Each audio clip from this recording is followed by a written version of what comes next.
Gracias. Amén. Buenos días para todos. Qué bueno estar así conociendo algunas cosas tan importantes. Pensaba en lo que vivimos ayer como iglesia y en tantos niños, casi 50 niños que estaban escuchando, y Dios seguramente dentro de ellos habrá médicos, científicos, misioneros. Qué lindo es creer que hay una palabra del Señor que se va extendiendo aún que usted o yo no lo alcanzamos a ver. Amén. Muy bien, vamos a continuar con el tema de la familia en esta mañana. Quisiera de veras que podamos por un lado dar gracias a Dios porque podemos hoy estar conscientes de que Cristo está formando su gran familia. Y yo por eso agradezco al Señor por lo que vivimos ayer, porque como familia de Dios usted ha estado orando, ha estado ofrendando. De paso les digo que todo se pudo pagar sin inconveniente y aún sobró un poquito de dinero en cuanto a eso. Los chicos, fue una experiencia tremenda, pero bendigamos a los maestros, los ayudantes, los que fueron de cocinero. Realmente pensé que Gaby y Enrique no iban a estar hoy de tanto trajín y tantas cosas, pero oremos por ellos. El Señor les fortalezca y obra poder en sus vidas. Pero como familia de Dios, orando unos por otros, como comenzó compartiendo Dulce, levantando nuestras manos, nuestras manos. El trabajo como decía Mabel, aún orando por los docentes. Ustedes no se pueden imaginar las luchas que tienen los docentes en este tiempo. Es impresionante. Hay fuerzas de maldad que están queriendo abarcar con muchas cosas como para desanimar. Esa frase que aún la usamos nosotros. Este tiempo estoy cansado.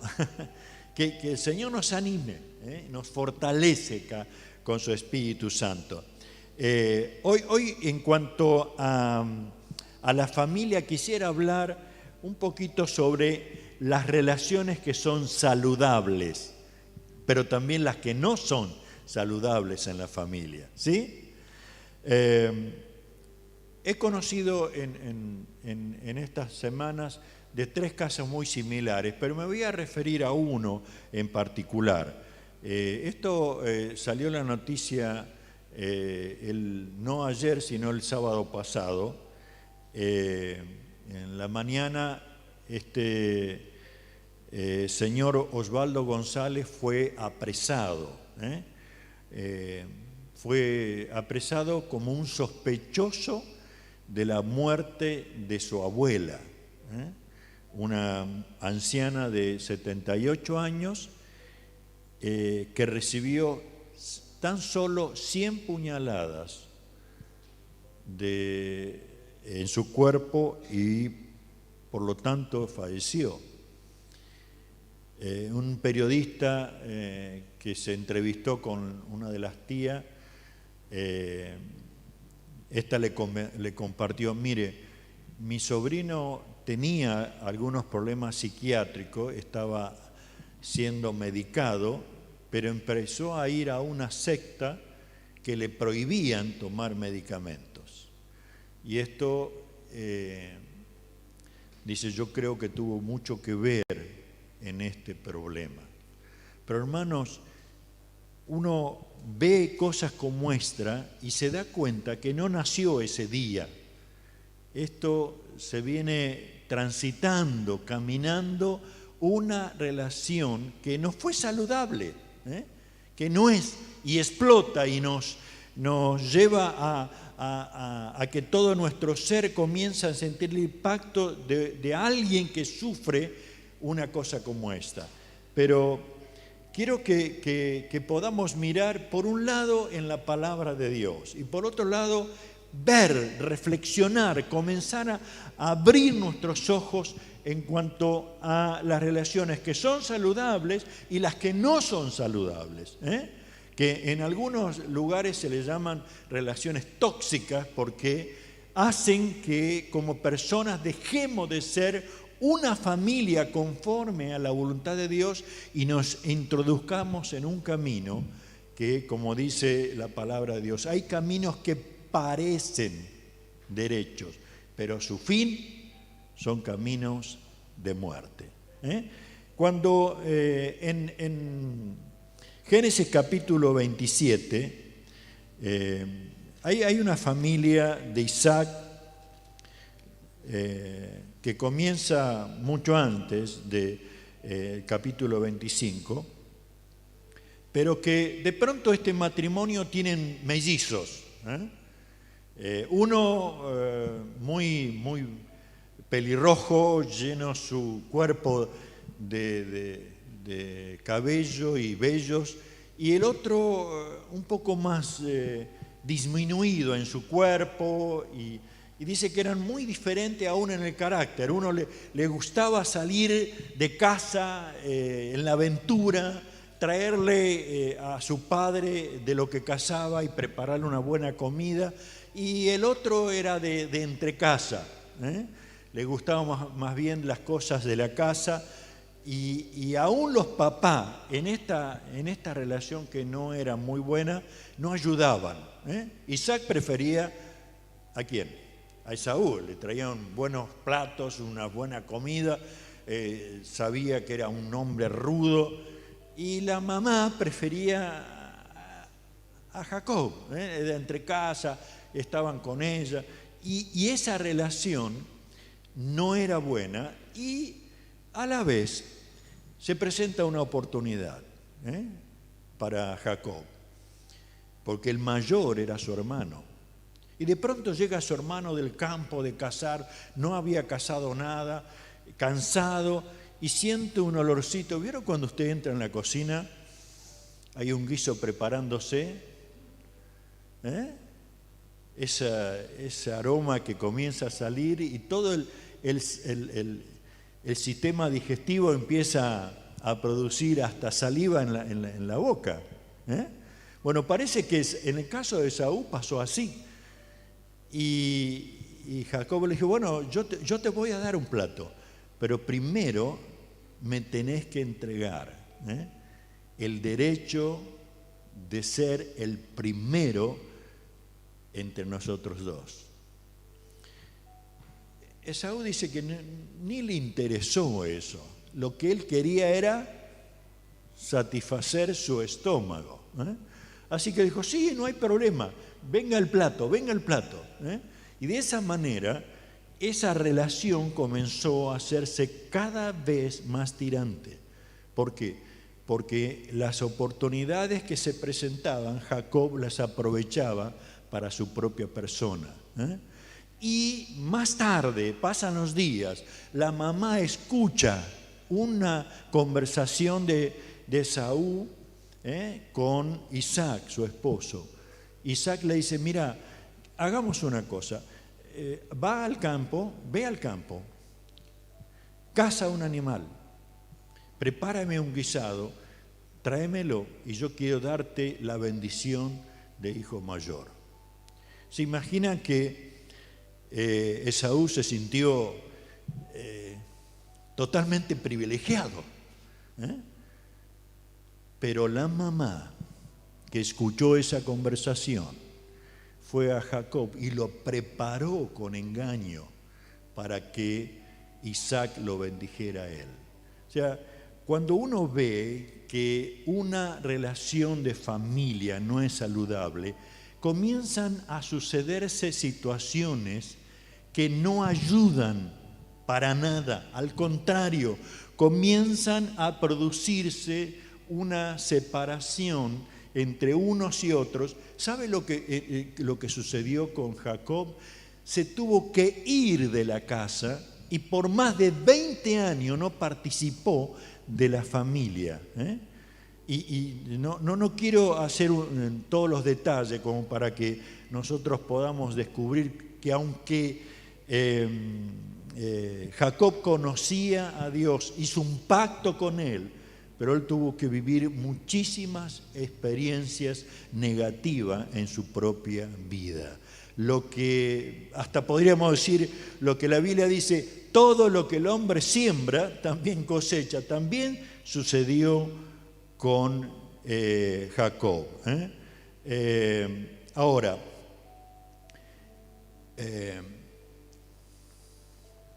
¿cómo llegar a tener una visión un poco más, diríamos, porque si no nos quedaríamos con todo lo negativo, ¿no es cierto?, de Jacob. Ahora, en el Génesis capítulo 32, versículo 24, les leo, dice: entonces Jacob se quedó solo en el campamento y un hombre luchó con él hasta el amanecer. Cuando este hombre vio que no ganaría el combate, tocó la cadera de Jacob y la dislocó. Luego el hombre le dijo: déjame ir, pues ya amanece. No te dejaré ir a menos que me bendigas, le dijo Jacob. ¿Cómo te llamas?, preguntó el hombre. Jacob, contestó él. Tu nombre ya no será Jacob, le dijo el hombre. De ahora en adelante serás llamado Israel, porque has luchado con Dios y con los hombres y has vencido. Por favor, dime cuál es tu nombre, le dijo Jacob. ¿Por qué quieres saber mi nombre?, respondió el hombre. Entonces bendijo a Jacob allí. Jacob llamó a aquel lugar Peniel, que significa rostro de Dios, porque dijo: he visto a Dios cara a cara, sin embargo, conservo la vida. Y el sol salía cuando Jacob dejó Peniel. O sea, de todo lo tremendamente negativo que hemos visto, hubo un punto, diríamos, muy importante en la vida de Jacob. Se queda solo y tiene una experiencia que cambiaría totalmente su vida. Su vida, su nombre fue cambiado a Israel, ¿sí? Su físico recibió y ahora le iban a llamar, ¿cómo? ¿Cómo le llamaríamos nosotros a alguien que camina así? ¿El rengo Jacob? O sea, se transformó completamente. Ya no podía estar consciente de todo lo que había estado viviendo. Ahora tenía que ser consciente de lo que Dios iba a hacer a través de él. Y miren ustedes, si hubiéramos seguido el pasaje de la Biblia, él se encuentra con su hermano. Y es tan tremendo porque si hubiéramos leído el pasaje más adelante, que no lo he hecho, desde en el versículo 27-41, desde ese momento Esaú odió a Jacob porque su padre le había dado la bendición a él. Entonces Esaú comenzó a tramar: pronto haré duelo por la muerte de mi padre y después mataré a mi hermano Jacob. Miren cómo había llegado a ser tan terrible la relación de los dos hermanos, que él dice, odió. Y no solamente era de labios, tramó, planeó cómo iba a matar a su hermano una vez que su papá muriera. Pero ahora, de pronto, con esta experiencia, él reacciona distinto y se entera que su hermano viene hacia él, y sin ir mucho más en la historia, se encuentran, se abrazan y se besan. ¿Qué pasó? Dos cosas. Dios ablandó el corazón de Esaú, pero Dios cambió la vida de Jacob. ¿Amén? ¿Se da cuenta de esto? Ahora, miremos un poco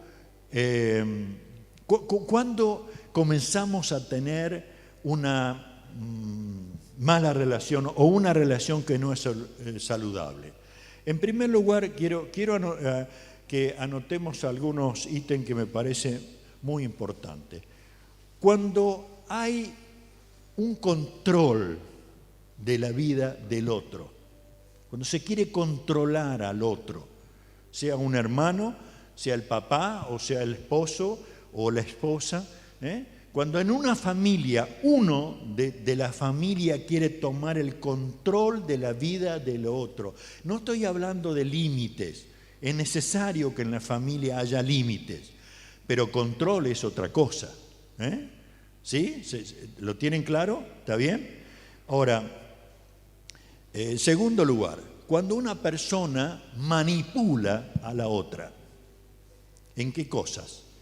En sus sentimientos, sabe que tiene algunas áreas de su vida muy débil, entonces lo empieza a manipular. ¿Para qué? Para beneficio de él. Y la relación no es saludable. ¿Y dónde lo puede manipular? En su sentimiento, pero también en su economía. ¿Sí? Más que nunca, hoy.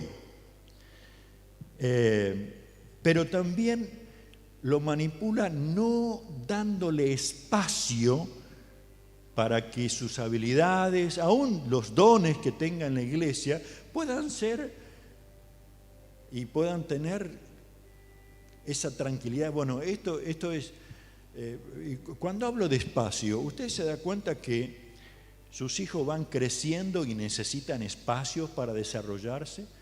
Usted se da cuenta que su esposo o su esposa necesita espacio para vivir, crecer, desarrollar.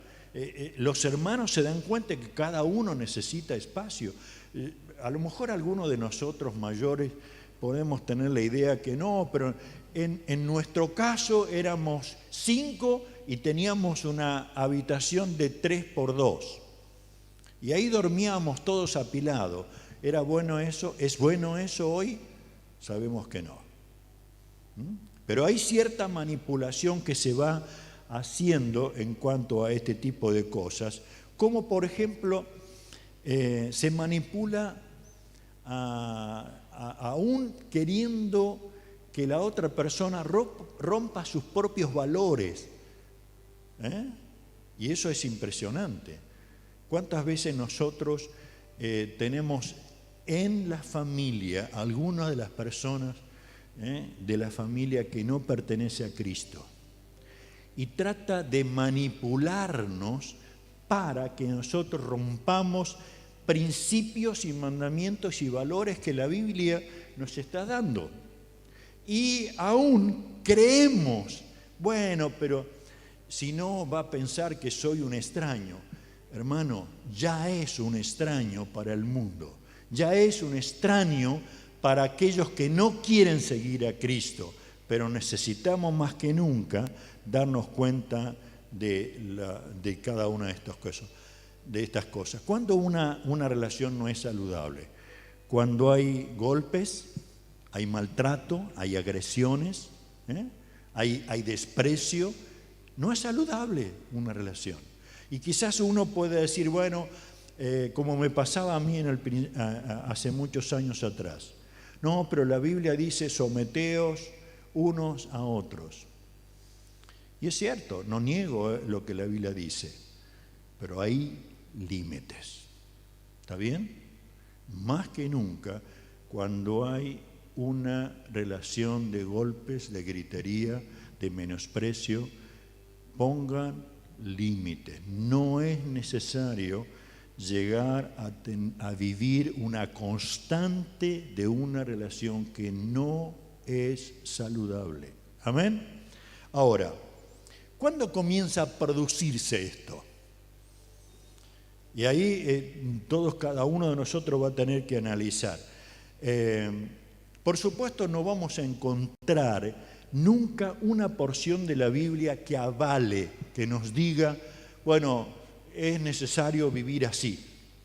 Como diciendo, queridos hijos, aguántensela. No. Yo creo que el pasaje que podemos decir, Dios nos ha llamado a libertad. ¿Qué libertad? A libertad como individuos, a darnos dignidad, a tener relaciones saludables unos a otros. Ahora, ¿cuándo como hijos de Dios, cuándo como personas comenzamos a guardar heridas, resentimientos, rencores y no lo afloramos, no llegamos a Dios y le decimos esto es? Y cuando digo heridas que otros me produjeron o que yo mismo me las produje por decisiones malas, pero también puede ser que sean el dolor. ¿Por qué? Porque de pronto mi madre o mi padre o mi hermano murió o tuvo un accidente y ahora no puede estar viviendo solo. O sea, hay dolor, pero yo necesito descubrir que eso se guardó y no afloró.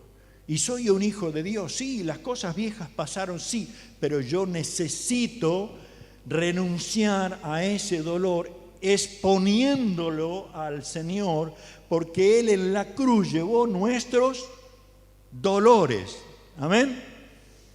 Entonces yo tengo que reaccionar a eso y aún tengo que renunciar al derecho que le di al enemigo para usar constantemente ¿qué cosa? Ese dolor. Porque cada herida, cada dolor, cada una de estas circunstancias que hemos vivido, si no son sanadas, ¿saben qué produce? Reacciones no deseables, relaciones no saludables, agresiones y violencia y frustraciones van a ser la constante. Y Dios no quiere eso para usted ni para mí. ¿Por qué será que a veces en la iglesia, que venimos de varias familias, que Dios está haciendo una familia, nos llevamos mal? Por ese tipo de cosas no somos sanos.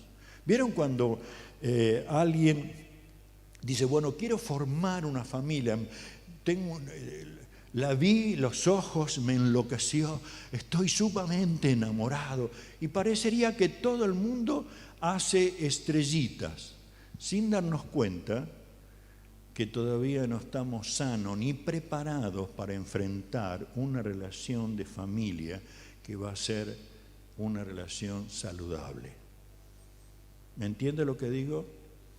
Es como pensar, bueno, tengo cáncer en la rodilla, pero no, Dios me sana, Dios me sana. Así que ya me inscribí en una carrera de bicicleta de 100 kilómetros. Y el médico que lo atiende, que dice, hermano, me parece que usted no está bien ubicado en lo que va a hacer.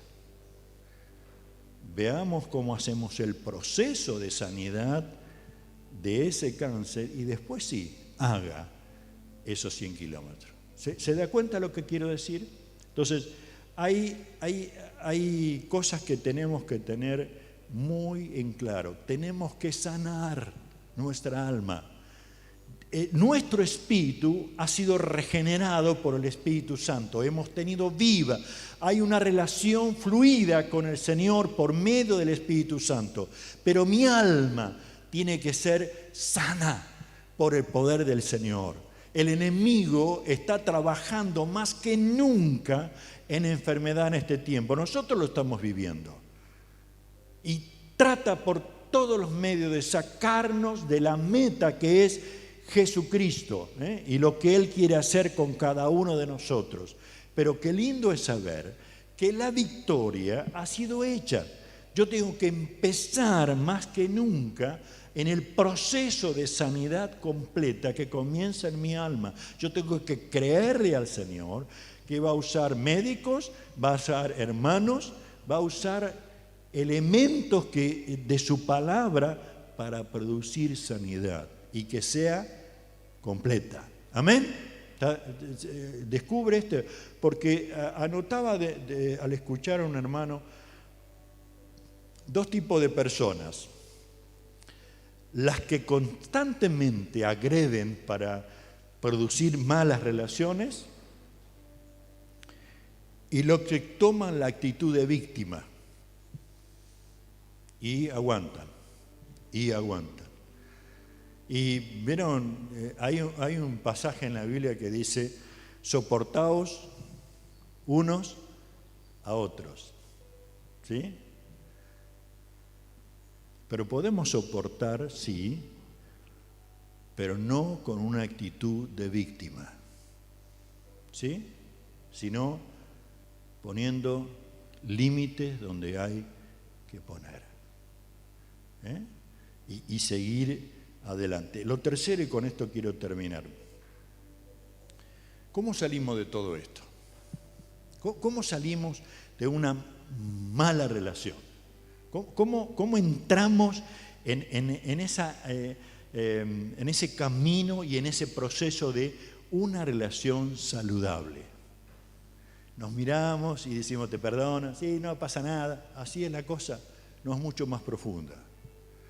Lo que vimos es que Jacob tuvo que tener una experiencia ¿con quién? Con el Señor. ¿Luchó? Sí.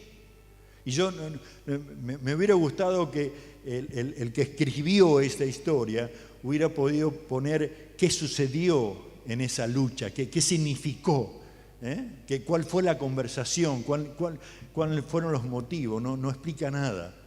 Pero, hermano, ¿no se produjo una lucha en vos antes de entregarte al Señor, antes de confesarle tu pecado? ¿No se produjo una lucha espiritual y aún de relación cuando aquel hijo llegó al padre y dijo, Padre, he pecado contra el cielo y contra ti? ¿No fue una lucha en él? Claro que sí. Y Satanás sabe que él quiere fantasear con que todo está bien. De ahí que la pregunta constante entre ¿todo bien? ¿Qué contesta el otro? Todo bien. Mentira. Pero nos estamos acostumbrando a pensar que aún como hijos de Dios está todo bien, sin darnos cuenta que el Espíritu quiere convencernos de otra realidad. ¿Cuál? Nos quiere convencer de pecado, que está en mí, no tan solo en el otro, está en mí.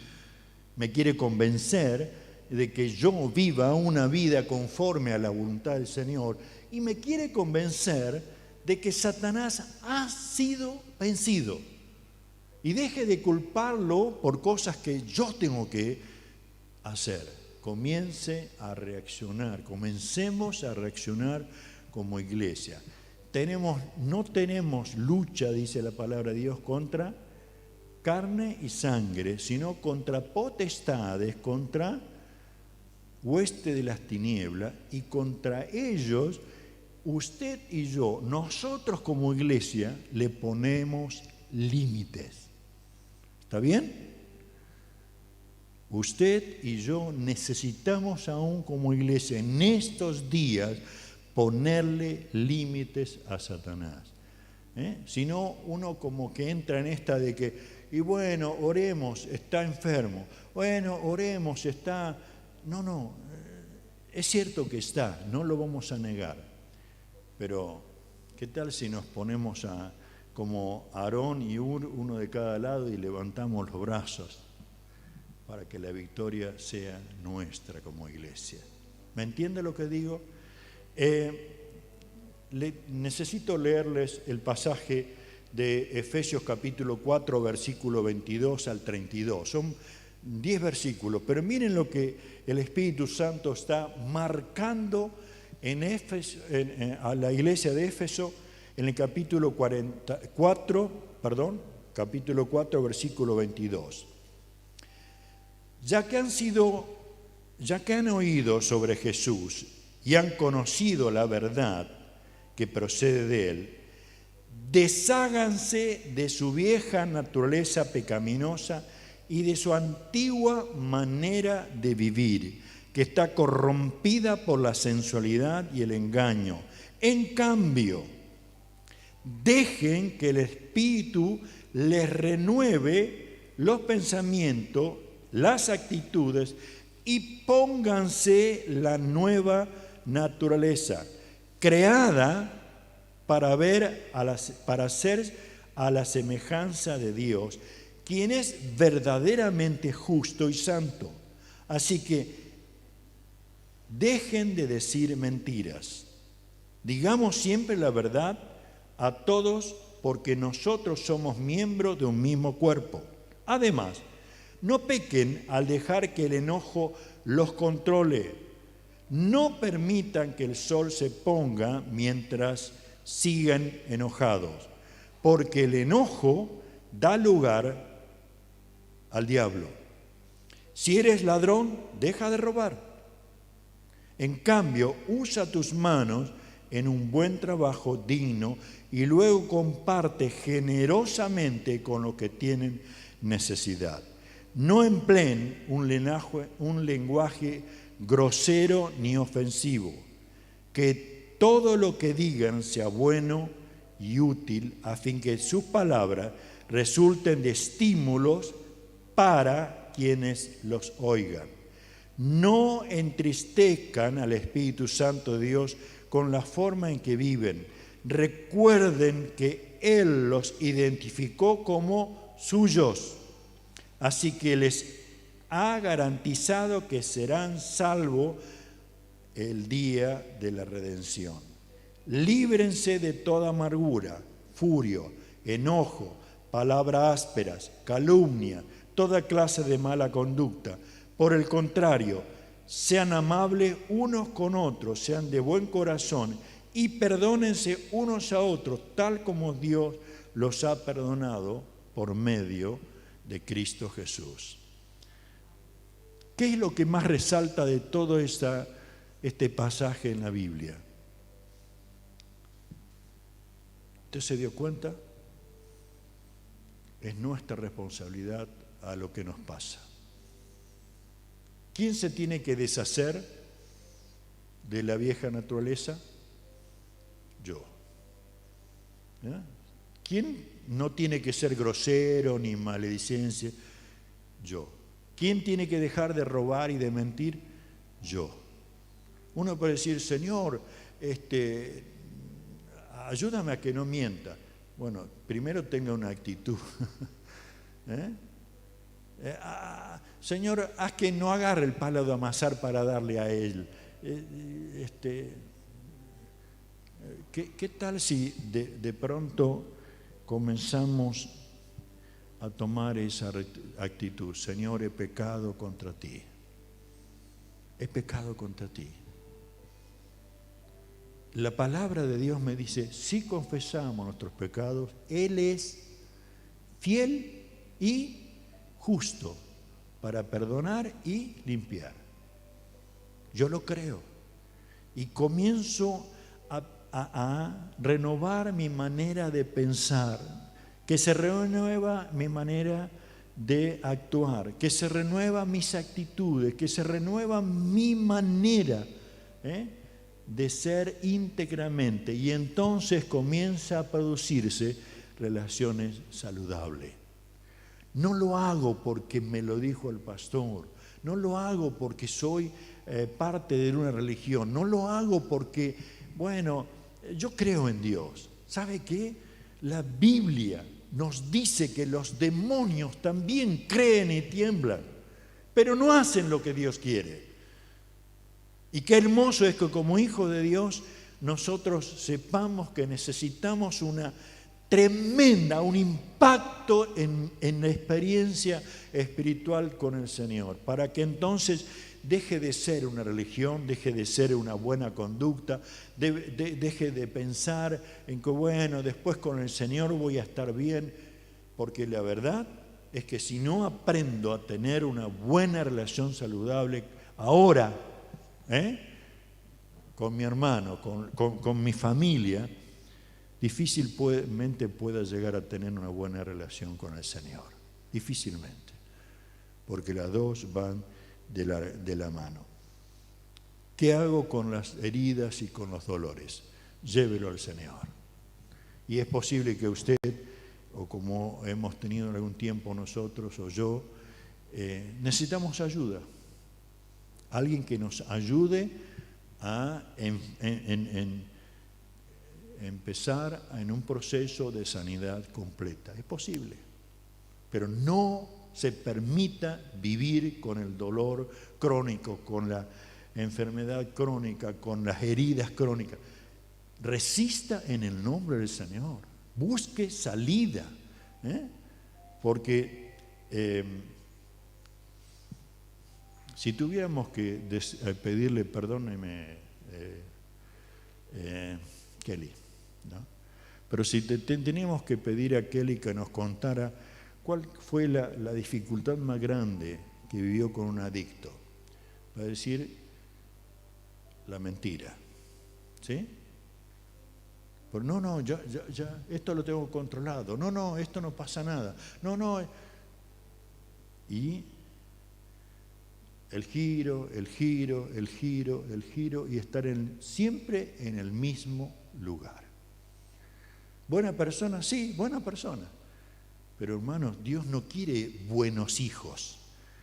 Dios quiere hijos dignos que vivan con la apertura en su mente y en su alma del reino de los cielos. Uno piensa, ¿fue fuerte el Señor con el pecado? ¿Es fuerte Dios con el pecado?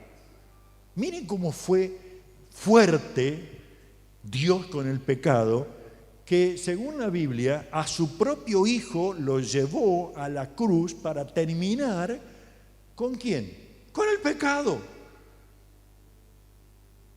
¿Se da cuenta de la realidad de lo que significa el pecado para el Señor? Bueno, que nosotros pensemos seriamente en esta mañana. Señor, decido desde hoy en adelante comenzar a trabajar, a tener relaciones saludables, buenas relaciones, en mi familia, en la iglesia, de tal manera que podamos dejar de lado todo tipo de manipulación, todo tipo de cosas que surgen. ¿Vieron como dice la palabra de Dios? Ahí quiero volver a leer, dice: desháganse de la vieja naturaleza y pecaminosa y de su antigua manera de vivir, que está corrompida por la sensualidad y el engaño. Y cuando Pablo ponía esto de que mi naturaleza está corrompida, ¿sabe en lo que está pensando? En estos días de calor, si quiere haga la prueba, deje una pata y un muslo de pollo al sol durante 3 días. Y lo más probable es que te tenga que poner una máscara para poder agarrarla. Bueno, eso es lo que está pensando Pablo. Corrompida, mejor dicho entre nosotros, si no se ofenda, podrida. ¿No? Mi naturaleza está podrida. Por eso me la tengo que sacar en el nombre del Señor. Y dejar, me gusta la versión 60 cuando dice: vístanse con la nueva naturaleza del Señor. Amén.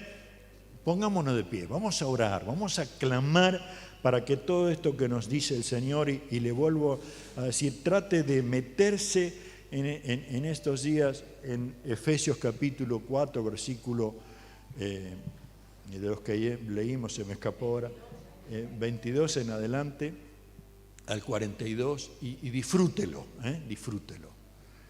Padre, en esta hora, oh Dios, te decimos, perdónanos, Señor.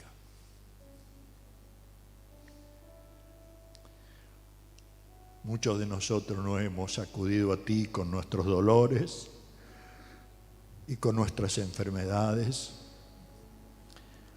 con nuestras heridas. No fuimos a ti, Señor. Y hemos querido ocultarla, hemos querido mantenerla. Y en esta hora queremos decirte, perdónanos, Señor. Hemos pecado contra ti, contra el cielo. Le hemos dado derechos al mismo diablo y se lo queremos quitar en el nombre de Jesús. Porque tu palabra nos dice: donde está el Espíritu del Señor, allí hay libertad. Padre, en esta hora, en el nombre de Jesús, entregamos nuestras vidas a ti. Entregamos esta congregación a ti, para que comencemos a vivir relaciones saludables contigo y con unos a otros en el temor tuyo, Señor. Pero también esta hora queremos orar por cada uno de los hermanos que está viviendo un tema crucial de enfermedad. En el nombre de Jesús, reclamamos de ti, Señor, la bendición de sanidad, pero queremos echar afuera todo espíritu de enfermedad, todo demonio que están queriendo alborotar el sistema orgánico de cada uno. Padre, en el nombre de Jesús, todo dolor de columna, toda estructura ósea, sanguínea, Padre, que sea sana en el nombre de Jesús. Aún la quebradura de Brian, Señor, tú la puedes sanar completamente sin dejar de ningún muestra de que estuvo ahí.